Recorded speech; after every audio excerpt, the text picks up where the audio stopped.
Good evening, everyone. Excellent. So, I'm just going to go straight into this poem, which was inspired by a young boy called William Kwamkumba. He was a boy who captured the wind, if you're aware of that book, The Boy Who Captured the Wind. And the poem is one about human innovation in the face of a human precipitated climate crisis. And it's about how we have to have a more positive outlook on the climate crisis right now and our existence. This body, lone, separate, but knowing myself connected to 7.8 billion parts of humanity. Multiply this by 100 billion neurons of the average brain, what can I not know? And what can I not do? When all exists in this ever-present now, and in the past belonging to the future, everything all at once, in the space between a second's tock from its tick, every generation, I believe, should see and feel this. Self-belief releases the future from between the pages, scripted and well thumbed by scholars deemed this last empire's prime sages, men who squander the wealth of our home, who hound the underclass and swear their civilization of wizards and patriarchs brought all technology. In reality, it was a dark enlightenment that murdered for gems and for portions of the terra firma fertile, while the poor stayed clean in squalor, mass industry created, blood let guilty because their poverty was inherited. And this story goes on. Now my eyes, they record and decipher the beauty of this frail existence wrapped in the weight of flesh. And I cite the codes that bar the mind, intoxicated with shopping aisles of stuff that we equate to making or breaking the very makeup of us, as if naked in vulnerability we are not enough.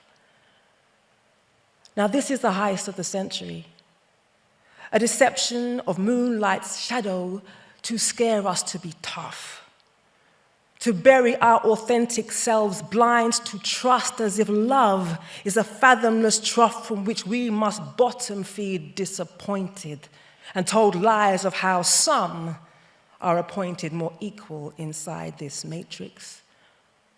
So we buy and consume by the light of a lunatic while the lunatics feed the bellies of their insatiable pride, and we push on in the half-light of brand headlights, our bodies, vehicles of source energy, spellbound within the limits of toys made for grown-ups and jails for the imaginations of our children.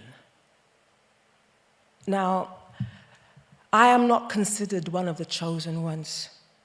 I am thrown scraps of aid, TED Talks made about my need and my father's father's father born in the derelict wake of greed. I am quota to their brain institutes with an ambition to win some accolade that have to be squeezed from the tightest of fists from a myopic elite who equate war with peace, hands that grip whips and pens that police the borders of my dreams and ancestral lands, and both strike across the back of my name to make me try to bow to an oppressor's game. No. I am everyone's neighbor. I am the boy in the low-slung tracksuit whose eyes are chained to the ground. I am the girl whose jaw chews its own tongue. The mother whose knuckles strain white, carrying her home on her back, and the man whose cheeks crack with the drought of smiles in his wallet. I am refugee, I am asylum seeker, I am fast food server, I am sex worker, I am shelf packer, Uber driver, nurse, child carer, artist, social worker, lorry driver. I am the one who carries the deceased to the morgue and the doula who champions life into this world. I am also home to handheld devices. ignited by chips gouged violently from the earth by the poorest hands. I am poverty's complex complicity, and I know this vile riddle has to have an end. See, all this I am is the science of effect relative to cause, so there must be a cause ultimate, and if so, then I sign up to her school.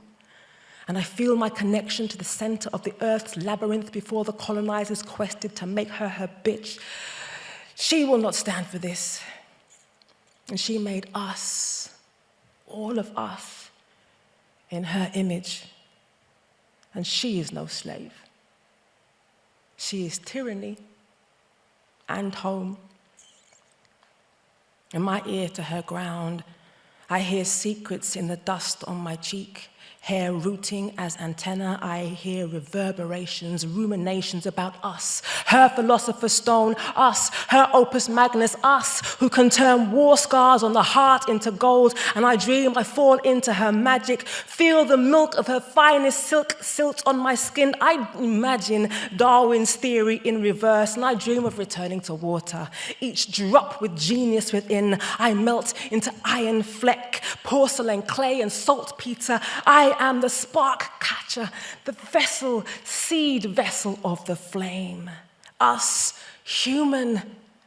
We can pull the edges of despair together and find tin cans, a bicycle wheel, plastic sheeting, water bottles, bra underwire, and some parcel string, and dream of planting flowers that spin and capture the wind.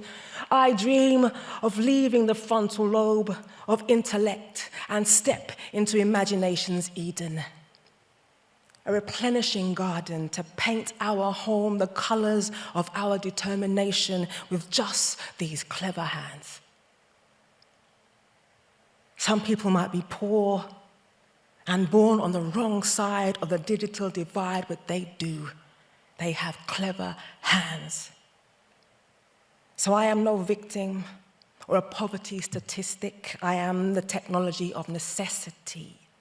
I am the am and the not. I am imagination, the manifested. I am revolution. I am a soldier who marches on the stomach lined, full of the simple bread, lined with the comforting fat of faith. Because I am the authority on everyday resistance. I know progress because I know how to make. And I create every day to remind myself I am so embodied in creation. And that all humans are a reflection of this. And knowing it, sometimes the heart of me just explodes.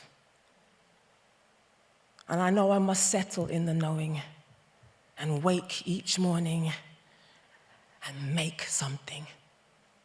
Anything to counter the destruction. Anything to keep life going. Thank you.